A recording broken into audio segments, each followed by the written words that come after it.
Assalamualaikum warahmatullahi wabarakatuh. Perkenalkan, nama saya Zahra Tunisa, NIM 2019 10 11 03 11 212, kelas Hukum Pidana E. Assalamualaikum warahmatullahi wabarakatuh. Nama saya Deviani Sari, NIM 2019 10 11 03 11 208 dari kelas Hukum Pidana E. Di sini saya akan menjelaskan terlebih dahulu mengenai unsur-unsur tindak pidana. Unsur-unsur tindak pidana menurut Profesor Simons, unsur-unsur tindak pidana sebagai berikut. Yang pertama, perbuatan manusia. Yang kedua, diancam pidana. Yang ketiga, melawan hukum. Yang keempat, dilakukan dengan kesalahan. Yang kelima, oleh orang yang mampu bertanggung jawab. Dari unsur-unsur tersebut dapat dibagi ke dalam unsur objektif dan unsur subjektif. Yang pertama, unsur objektif adalah unsur yang terdapat di luar diri si pelaku tindak pidana. Sedangkan unsur objektif adalah unsur yang terdapat di dalam diri si pelaku tindak pidana. Di sini saya akan menjelaskan tentang jenis-jenis tindak pidana. Yang pertama ada kejahatan dan pelanggaran. Yang kedua ada kesenjangan dan kealpaan. Yang ketiga ada perbuatan yang melanggar undang-undang. Yang keempat ada delik formil yang menitik beratkan pada perbuatan. Yang kelima ada delik tunggal yang hanya dilakukan sekali dalam perbuatan. Yang keenam ada delik biasa yang penuntutannya bisa dilakukan tanpa adanya aduan. Kemudian saya akan menjelaskan mengenai kejahatan terhadap nyawa yang mencakup pada pembunuhan bayi dan pengguguran kandungan. Yang pertama, pembunuhan bayi.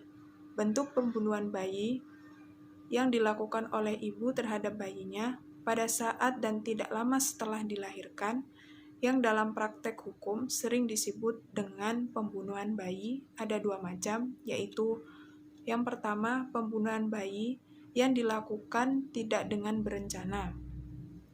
Pembunuhan bayi biasa, pasal 341 KUHP.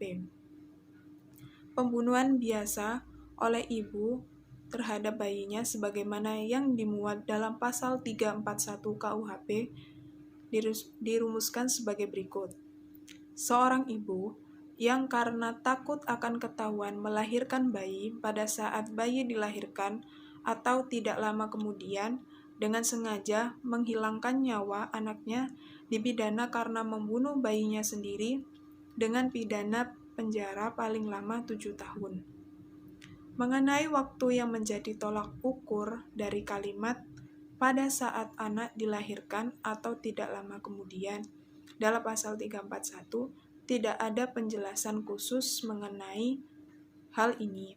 Sejak anak tersebut lahir ke dunia, seberapa lama atau sebentarnya pun waktu anak itu lahir, maka sejak saat itulah pasal ini dapat diterapkan. Saya mengambil contoh kasusnya pada tahun 2018, mengutip dari merdeka.com, bahwasanya seorang wanita terbukti membunuh bayi hasil hubungan gelapnya dengan kekasihnya. Kasus ini bermula saat wanita tersebut melahirkan sang bayi di kamar mandi, lalu tak ingin ketahuan oleh keluarganya, dia pun membekap sang bayi hingga tewas. Atas kasus tersebut, terdakwa dijerat pasal 341 KUHP dan pasal 80 Undang-Undang RI Nomor 35 Tahun 2014 tentang Perlindungan Anak.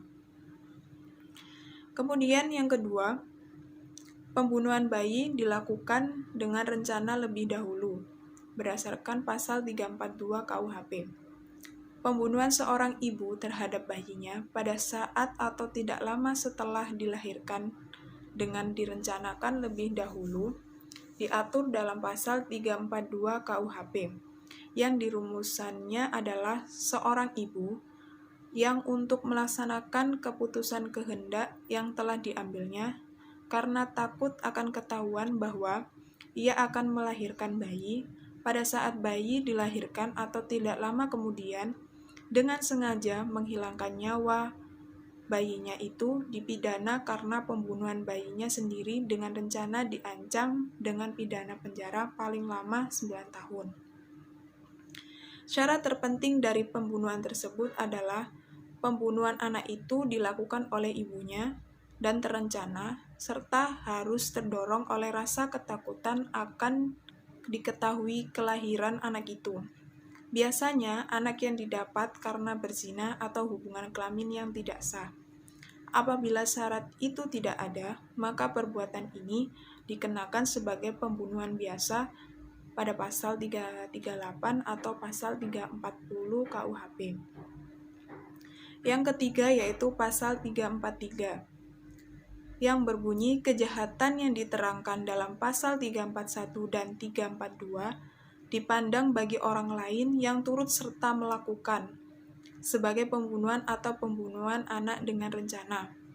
Penerapannya, jika terdapat keturutsertaan orang lain dalam pasal 341 dan 342, maka dapat dipidana. Kemudian yang kedua mengenai pengguguran kandungan. Kejahatan pengguguran dan pembunuhan terhadap kandungan diatur dalam 4 pasal, yakni yang pertama, pengguguran dan pembunuhan kandungan oleh perempuan yang mengandung itu sendiri dicantum dalam pasal 346 KUHP, yang berbunyi seorang perempuan yang sengaja menggugurkan atau mematikan kandungannya atau menyuruh orang lain untuk itu dipidana dengan pidana penjara paling lama 4 tahun. Syarat dan penerapannya itu yang pertama, unsur menggugurkan kandungan. Pengguguran kandungan itu menjadi tindak pidana setelah dapat dibuktikan bahwa janin dalam kandungan itu masih hidup. Unsur yang kedua yaitu unsur mematikan kandungan. Dalam konteks ini, bahwa mematikan kandungan adalah mematikan kehidupan janin dalam rahim seorang perempuan.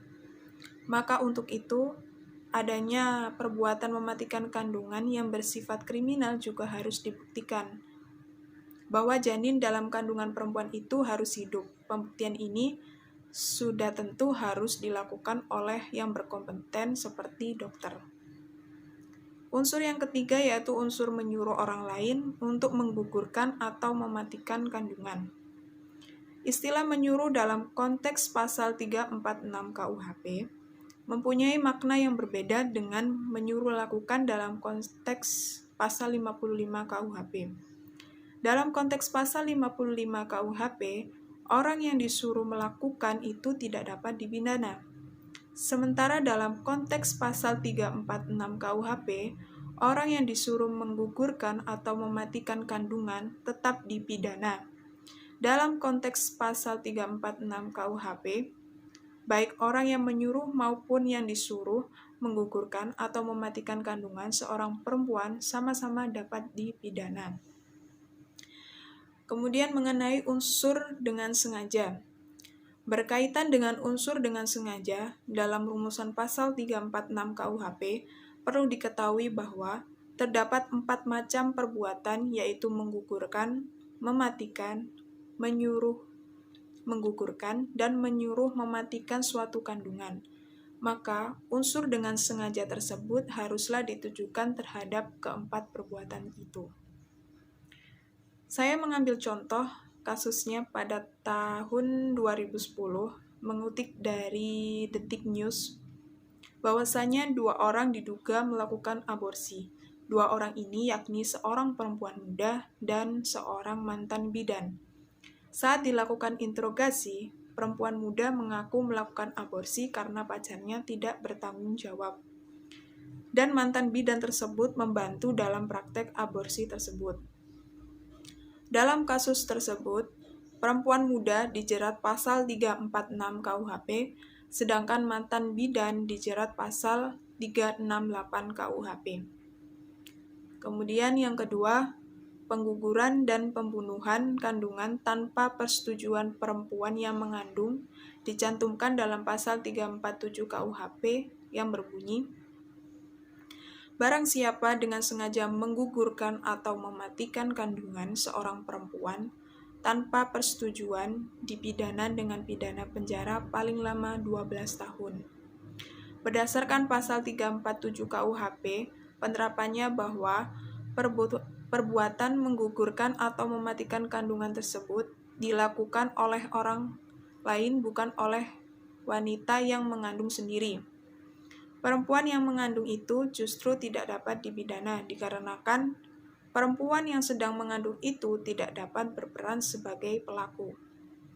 Kemudian yang ketiga, pengguguran dan pembunuhan kandungan atas persetujuan perempuan yang mengandung. Pada pasal 348 KUHP berbunyi, barang siapa dengan sengaja menggugurkan atau mematikan kandungan seorang perempuan dengan persetujuannya, dipidana dengan pidana penjara selama-lamanya 5 tahun 6 bulan. Penerapannya bahwa perbuatan menggugurkan atau mematikan kandungan dalam pasal 348 ini dilakukan dengan persetujuan perempuan yang mengandung. Persetujuan dari wanita yang mengandung sendiri merupakan unsur yang meringankan pidana dalam tindak pidana yang diatur dalam pasal 348 KUHP. Dengan demikian, terhadap wanita yang mengandung itu sendiri bersalah melakukan tindak pidana dalam pasal 346 KUHP, sementara orang lain yang menggugurkan atau mematikan dengan atas persetujuan itu melanggar pasal 348 KUHP. Kemudian yang keempat, pengguguran dan pembunuhan kandungan oleh dokter, bidan, atau juru obat.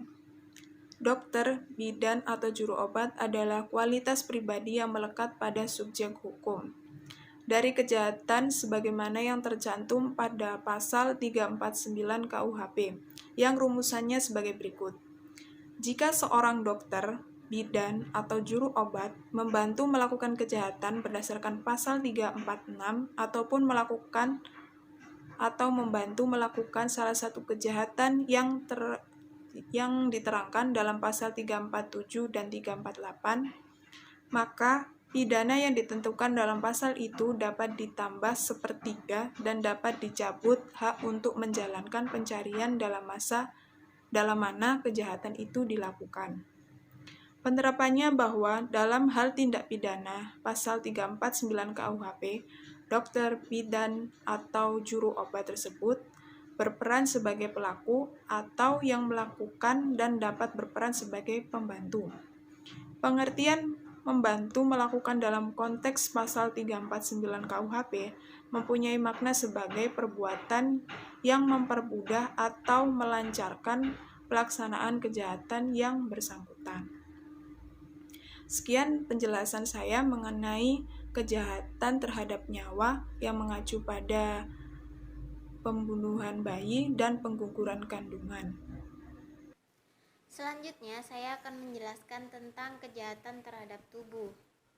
Secara umum, tindak pidana terhadap tubuh dalam KUHP disebut dengan penganiayaan.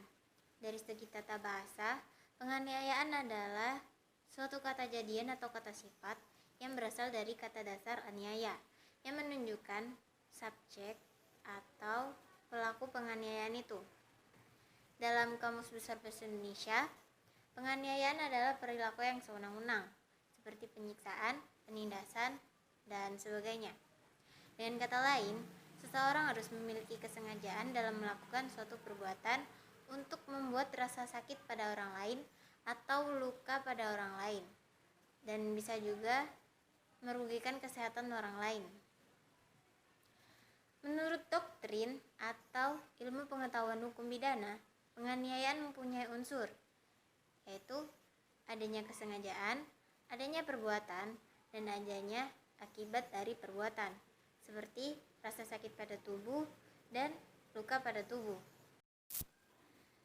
Penganiayaan dimuat dalam bab 20 buku kedua KUHP dari pasal 351 sampai pasal 355. Yang pertama, ada penganiayaan biasa yang termuat dalam pasal 351 KUHP.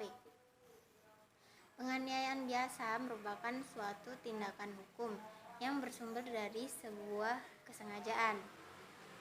Kesengajaan itu jika dilakukan dengan sungguh-sungguh akan mengakibatkan rasa sakit atau luka pada seseorang sehingga menimbulkan kematian. Tapi tidak semua perbuatan itu yang menimbulkan rasa sakit bisa dikatakan sebuah penganiayaan. Dalam pasal 351 KUHP terdapat sanksi. Yang pertama, penganiayaan biasa dipidana dengan pidana penjara paling lama 2 tahun 8 bulan atau pidana denda paling banyak Rp4.500. Yang kedua, jika perbuatan itu menyebabkan luka-luka berat, yang bersalah dipidana dengan pidana penjara paling lama 5 tahun. Jika mengakibatkan mati, akan dipidana dengan pidana penjara paling lama 7 tahun. Dan dengan penganiayaan disamakan sengaja merusak kesehatan, serta percobaan untuk melakukan kejahatan ini tidak dipidana. Selanjutnya ada penganiayaan ringan yang termuat dalam pasal 352 KUHP. Penganiayaan ini tidak menyebabkan luka atau penyakit. Isi dari pasal 352 KUHP mengenai penganiayaan ringan yaitu yang pertama, kecuali yang tersebut dalam pasal 353 dan pasal 356, maka penganiayaan yang tidak menimbulkan penyakit atau halangan untuk menjalankan pekerjaan atau pencaharian dipidana sebagai penganiayaan ringan dengan pidana penjara paling lama 3 bulan atau pidana denda paling banyak Rp4.500. Namun pidana tersebut dapat ditambah seperti bagi orang yang melakukan kejahatan itu terhadap orang yang bekerja padanya atau menjadi bawahannya. Yang kedua, ada percobaan untuk melakukan kejahatan ini itu tidak dipidana. Melihat dari pasal 352 KUHP ayat 2 bahwa percobaan melakukan kejahatan itu yang dimaksudkan itu penganiayaan ringan itu tidak dipidana. Meskipun dalam pengertiannya, menurut para ahli hukum, percobaan adalah menuju ke suatu hal tetapi tidak sampai pada sesuatu hal yang dituju itu, atau seperti akan melakukan perbuatan sesuatu dan sudah dimulai akan tetapi tidak sampai selesai. Selanjutnya ada penganiayaan berencana yang termuat dalam pasal 353 KUHP. Penganiayaan berencana itu si pelaku tidak langsung melakukan kejahatan, tapi dia masih berpikir dengan batin yang tenang apakah resiko atau akibat yang akan terjadi itu baik bagi dirinya maupun orang lain, sehingga si pelaku sudah berniat untuk melakukan kejahatan tersebut sesuai dengan kehendaknya yang telah menjadi keputusan untuk melakukannya. Maksud dari niat atau rencana tersebut tidak dikuasai oleh perasaan emosi yang tinggi, was-was atau takut, tergesa-gesa atau terpaksa, dan lain sebagainya. Dalam pasal 353 KUHP berisi tentang penganiayaan dengan berencana lebih dulu dipidana dengan pidana penjara paling lama 4 tahun. Lalu jika perbuatan itu menimbulkan luka-luka berat, yang bersalah dipidana dengan penjara paling lama 7 tahun. Terus jika perbuatan itu mengakibatkan kematian, yang bersalah dipidana dengan pidana penjara paling lama 9 tahun. Selanjutnya ada penganiayaan berat yang termuat dalam pasal 354 KUHP. Yang dimaksud dengan penganiayaan berat itu harus dilakukan dengan sengaja. Kesengajaan itu harus mengenai 3 unsur tindak pidana, yaitu perbuatan yang dilarang, akibat yang menjadi pokok alasan diadakan larangan itu, dan bahwa perbuatan itu melanggar jika dihubungkan dengan unsur kesengajaan, maka kesengajaan ini harus sekaligus ditujukan baik terhadap perbuatannya, seperti menusuk dengan pisau, maupun terhadap akibatnya, yakni luka berat. Pasal 354 KUHP merumuskan siapa yang sengaja melukai orang lain dengan berat dipidana karena melakukan penganiayaan berat dengan pidana penjara paling lama 8 tahun. Dan jika perbuatan itu mengakibatkan kematian, yang bersalah dipidana dengan pidana penjara paling lama 10 tahun. Dan yang terakhir, ada penganiayaan berat berencana yang termuat dalam pasal 355 KUHP. Penganiayaan berat berencana ini merupakan bentuk gabungan antara penganiayaan berat dalam pasal 354 ayat 1 KUHP dengan penganiayaan berencana pasal 353 ayat 1 KUHP. Dengan kata lain, suatu penganiayaan berat yang terjadi dalam penganiayaan berencana, kedua bentuk penganiayaan ini haruslah terjadi secara serentak atau bersama. Oleh karena itu, harus terjadi secara bersama, maka harus terpenuhi baik unsur penganiayaan berat maupun unsur penganiayaan berencananya. Pasal 353 menuliskan penganiayaan berat yang dilakukan dengan rencana terlebih dahulu dipidana dengan pidana penjara paling lama 12 tahun. Dan jika perbuatan itu menimbulkan kematian, yang bersalah dipidana dengan pidana penjara paling lama 15 tahun. Sekian dari saya. Apabila ada kesalahan kata, mohon maaf yang sebesar-besarnya. Assalamualaikum warahmatullahi wabarakatuh.